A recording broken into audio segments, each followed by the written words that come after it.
Oke guys, assalamualaikum warahmatullahi wabarakatuh. Apa kabar kalian semua? Semoga kalian dalam keadaan baik-baik saja, sehat selalu dan pastinya bahagia ya guys. Oke, balik lagi sama gua Aldi di channel YouTube Aldi Ride. Dan seperti biasa guys, pagi-pagi waktunya gua pengen bikin konten tentang pastinya motor ZX25R. Nah, kalau kemarin itu gue lebih ngebahas kayak apa yang gue suka sih tentang si motor ZX25R ini.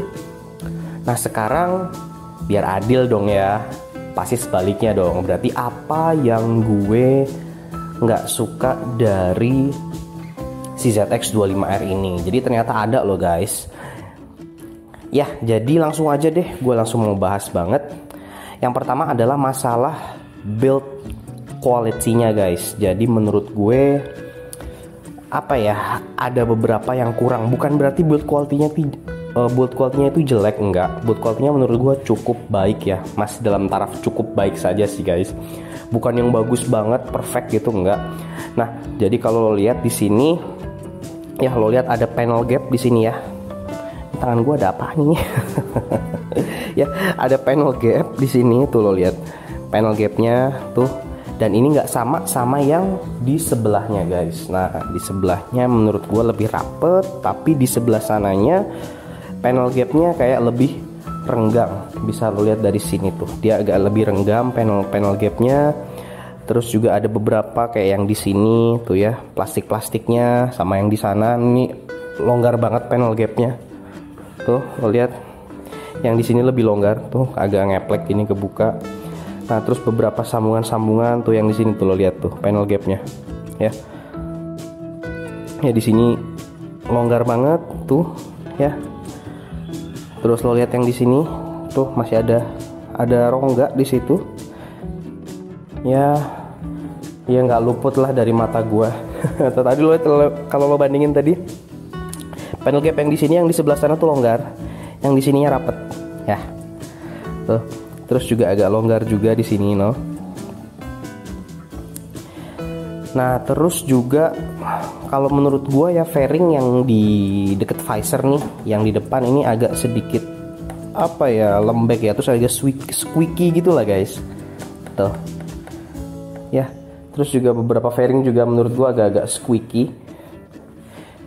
Ya, ada bunyi ngekok-ngekok kadang-kadang tuh kalau misalkan gua lagi gerak-gerak, tapi nggak begitu parah sih. Ya, cuman tadi lo lihat tadi ada beberapa yang panel gapnya, terus ada beberapa juga yang tipis. Nah, yang paling bikin gua annoying sebenarnya bukan yang itu tadi sih guys, ya, tapi ada di bawah sini nih. Nah, dia ada di sebelah sini, ya, kalau lo lihat deket engine. Nah, ini gua nggak habis pikir, ini kan tipis nih. Nah, lo lihat bisa gerak-gerak tuh di bagian sini. Nah, ini gue pikir nggak apa-apa lah, paling ini apa, ini juga nggak akan ngebaret apa-apa gitu. Tapi pas gue lihat di dalamnya tuh, itu ada baut guys, ya. Lo kelihatan nggak dari situ guys? Semoga aja kelihatan ya guys ya. Sorry banget, nanti gue coba arahin angle-nya supaya kelihatan. Nah, di situ tuh ada baut tuh, ada mur lah, apa-apa, ada baut sih, ya. Nah, di situ ada baut. Nah, itu kan bahannya dari metal guys. Nah, ini langsung ketemu metal dari mesin. Jadi kalau gue gini tuh bisa bunyi nih tuh. Nah, ini gue takutnya kalau ada yang nggak sengaja ngebentur atau gimana, ini kan baretnya langsung ke mesin guys. Nah, gue berharapnya itu mungkin ada yang dilapisin karet atau gimana ujungnya gitu, biar tidak terjadi benturan kan guys. Nah, jadi ya menurut gue nggak ngerti deh ini design flaw atau gimana nih. Ini kalau kesenggol dikit aja bisa langsung ini ngebaret mesinnya gitu menurut gua. Padahal sebelah kirinya itu menurut gua nggak ada tuh. Lihat baut yang tadi di situ, nah dia nggak nyentuh kemana-mana kan. Kalau yang di sebelah sini ini kan keras tuh, gua nggak bisa neken. Nah, tapi kalau yang di sini, nah dia itu kan nggak nyentuh kemana-mana. Ya, jadi ya itu mah nitpicknya gua aja. Ibaratnya gua emang karena terlalu detail aja, jadi menurut gue agak annoying aja. Nah, selain itu juga ya lo tau lah, si ZX25R ini waktu itu gue sempat bahas di masalah di video gue. Lo coba kalau lo belum nonton, please banget nonton video gue yang tentang ZX25R gua bermasalah, tanda tanya. Nah, lo nonton aja di situ, gua udah bahas detail banget mengenai masalah yang terjadi pada ZX25R. Nggak cuma punya gua, tapi mungkin punya teman-teman semua yang udah punya ZX25R. Ya, jadi ya seharusnya ya gitu ibaratnya. Menurut gua sih yang perlu harus diperhatikan oleh Kawasaki, misalkan kayak shockbreaker. Ya, shockbreaker kan ada yang bunyi ngak-ngok, bisa jadi mungkin oli shocknya yang di belakang itu bocor, sealnya nggak bagus gitu kan. Tapi menurut gue ini kan membahayakan para pengendaranya gitu, kalau rebound sama dampernya itu jadi berantakan gitu kan saat riding, ya bisa membahayakan juga di jalan. Ya untungnya Kawasaki itu memang after salesnya, servisnya menurut gue sih top banget ya. Jadi lo tinggal, kalau lo males gitu ya bawa ke sana, lo tinggal telepon Kawasaki Road Service, langsung dijemput, langsung diberesin ya. Jadi begitu guys. Jadi menurut gua, oh ya satu lagi nih yang menurut gua agak mesti gua mention, apa yang gua nggak suka juga masalah sprocket ya.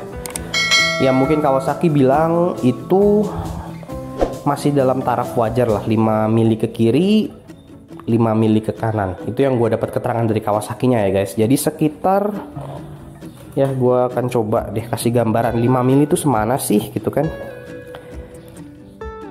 Di on dulu. Oke, gue zero, gue ambil 5 mili.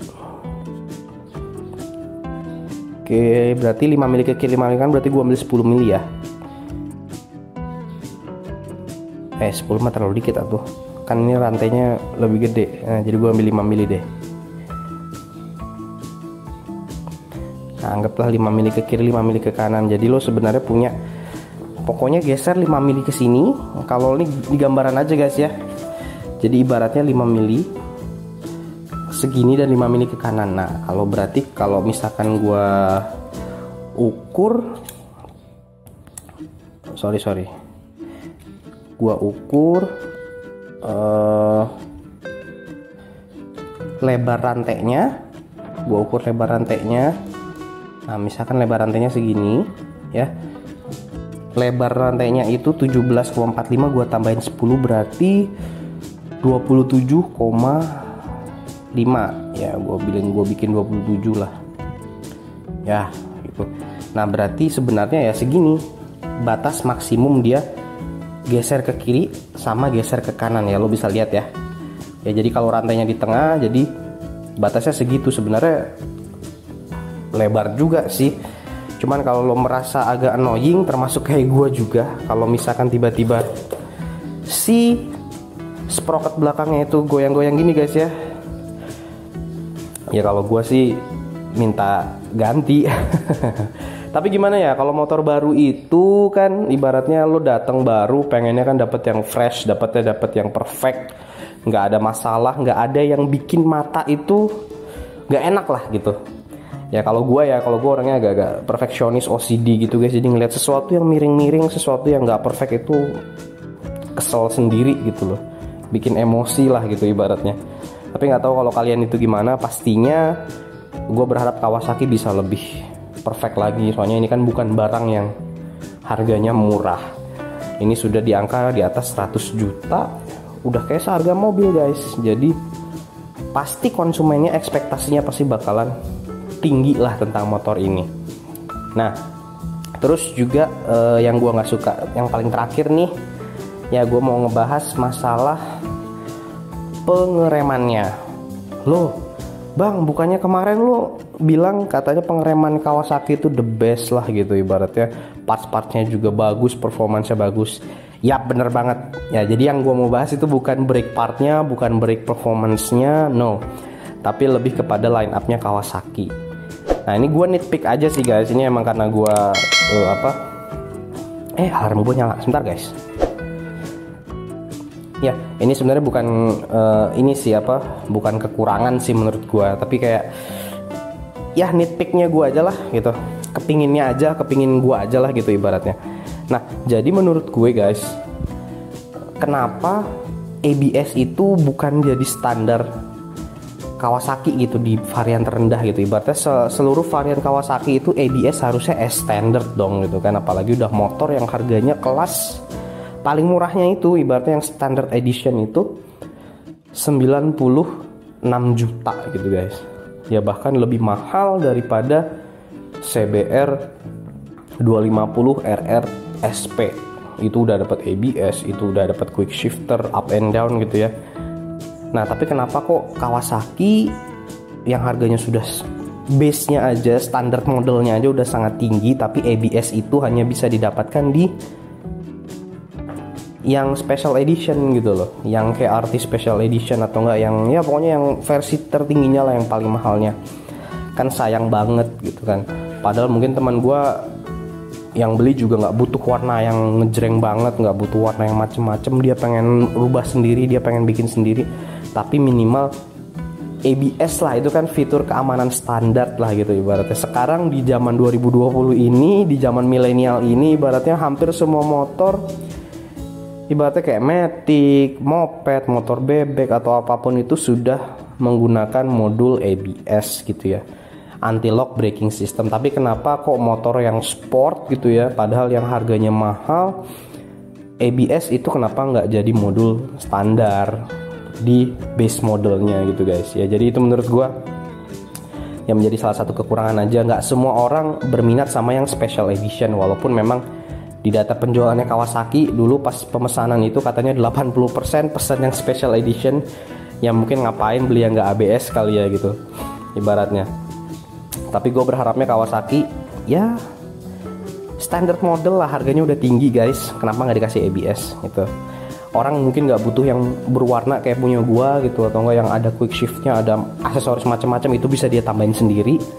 Dia pengen warnanya yang polos gitu, jadi nanti dia bisa berkreasi gitu kan, kanvas kosong tinggal dilukis gitu, jadi nggak perlu beli yang mahal-mahal. Tapi kan kalau fitur ABS ini kan agak susah gitu mungkin ya masangnya ya gitu, ketimbang modul-modul lain seperti kayak quick shifter atau frame slider atau mungkin apa single seat cover gitu kan, atau enggak visor yang warnanya smoke mungkin gitu kan, daripada lo mesti masang modul ABS sendiri. Nah gitu, jadi kenapa nggak ABS masuk ke model yang paling standar. Memang mungkin untuk menurunkan cost lagi untuk versi standar, tapi kan ya gimana ya, safety gitu di base model lah mestinya harus ada.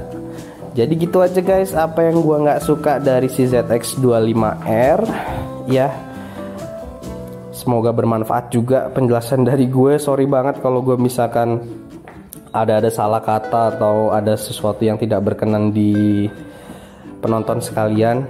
Ya, thank you banget yang udah nonton sampai saat ini. Please subscribe ke channel gue guys. Gimana pun juga subscribe itu kan gratis. Jadi kenapa nggak subscribe guys? Dan dengan subscribe juga lo bikin gue semangat deh untuk bikin konten-konten yang baru berikutnya. Dan juga jangan lupa nyalain lonceng notifikasinya, jadi lo tahu kapan gue bikin video baru. Oke guys, thank you banget yang udah nonton. See you next video. Wassalam.